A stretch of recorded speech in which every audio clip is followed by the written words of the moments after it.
ሰላም ጤና ይስጥልኝ። እንዴት ናችሁ?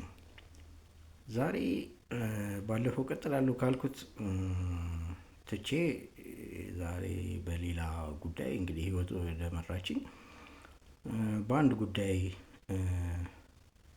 ለመቅረብ ፈልጌያለሁ። ምንድነው እንግዲህ እንደምታውቁት እንግዲህ ባለፈው አንድ የፖስተርኩት ነበረ በዚህ በመንግስታዊ ተቋም ውስጥ ያለውን ችግር ያን በተመለከተ አንዳንድ የማነሳቸው ሀሳቦች አሉ። አብዛኛው ሰዎች ደስተኞች ናቸው በዚህ አይኑ አውቃለሁ። ኮሜንትም ተደርጎ ሁሉንም ነገር ለማየት ችያለሁ። ሶ እንግዲህ ይህንን ያቀረብኩትን አሁን የምናገረውን ሜንሽን ብታደርጉት የምትችሉ ሰዎች የሚመለከተው አካል ይህንን ጉዳይ በደንብ በጥልቀት ማወቅ አለበት። ሶ ምንድነው ጉዳዩ ብለን ብንናገር እንግዲህ በንጽጽር ነው ነገሮችን ለማስረዳት የምሞክረው። ባይ ዘ ዌይ ኢንስታይንን በዚህ ጉዳይ በጣም የምወደው ነው።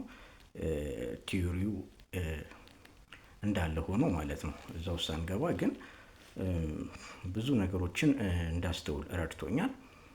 እንደምታውቁት አንድ መንግስት በምሳሌ መወሰድ ይችላል። ለምሳሌ እኔ አንድ ግለሰብ ነኝ። እኔ በውስጤ ውስጥ እኔን ለመሆን በተፈጥሮ የተቸረኝ ብዙ የሰውነት ክፍሎች አሉኝ። ለምሳሌ ኩላሊት አለ፣ ጉበት አለ፣ ጨጓራ አለ፣ ደም ስሮች አሉ፣ ብዙ ነገሮች አሉ። እነዛ ነገሮች ናቸው እንግዲህ እኔን ምን ያደረጉኝ ሰው ያደረጉኝ ማለት ነው። ኦኬ ሶ በምን ልንመስለው እንችላለን? ይህን ምሳሌ በአንድ መንግስት ማለት ነው። አንድን መንግስት ያስባለው በስሩ ያሉት ሚኒስቴር መስሪያ ቤቶች፣ በሌላ አነጋገር የመንግስት ተቋማት ናቸው። እንግዲህ አንድ የመንግስት ተቋም ራሱን ችሎ ሊንቀሳቀስ የሚችለው እነዚህ የመንግስት መዋቅሮች ወይም ሚኒስቴር መስሪያ ቤቶች በተገቢው ስራቸውን ሲሰሩ ነው። ለምሳሌ ልግለጽላችሁ። ኩላሊቴ ፌል ሲያደርግ ወይንም ደግሞ ወደ ፌለሪቲ ለመምጣት ዝም ብሎ ባንዴ ሊሆን አይችልም። የምወስዳቸው ኮንቴንቶች ናቸው አይደለ? እዛ ውስጥ ይበልጥ ደግሞ በዚህ ሙያ ውስጥ ያሉት ዶክተሮች ሊያብራሩት ይችላሉ። ሶ እኔ እንዳነበብኩት እንደሰማሁት የተረዳሁት ነገር እነዚህ ነገሮች ስሩ ታይም ወደ ፌለሪቲ ያመጣዋል ማለት ነው። ትንንሽ ነገሮች ማለት ነው።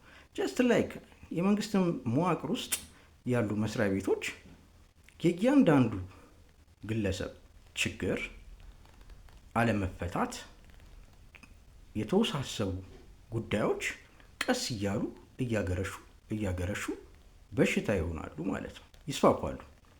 ሶ አንዱን ተቋም ሊያበላሽ ይችላል፣ እንደ ኩላሊቱ ማለት ነው። ሶ መንግስት ይታመማል ማለት ነው። ስለዚህ የመንግስት አካላት ከላይ ያሉትም ይህንን ጉዳይ በጥልቀት አይተው መርምረው ሊያርሙት ይገባል ማለት ነው። እንግዲህ ይሄ ነው ዋናው ኮንሴፕቱ ማለት ነው። መድኃኒቱን ማን ነው የሚሰጠው? ፍትህ ለተጓደለው፣ አስተዳደራዊ በደል ለደረሰባቸው ሰራተኞች ማን ነው ፍትህን የሚሰጠው? ከታች ያለው መዋቅር አሁን መንግስት ስር ያለው ይህንን ጉዳይ መፍትሄ ካልሰጠው እላይ ያለው ከጊዜ በኋላ ይታመማል ማለት ነው። አንዳንድ ግለሰቦች ምናልባት ይህንን ላይዋጥላቸው ይችላል። ኤኒዌይ ይህንን ብንረዳ መልካም ነው ላለኝ እቀጥልበታለሁ። ኦኬ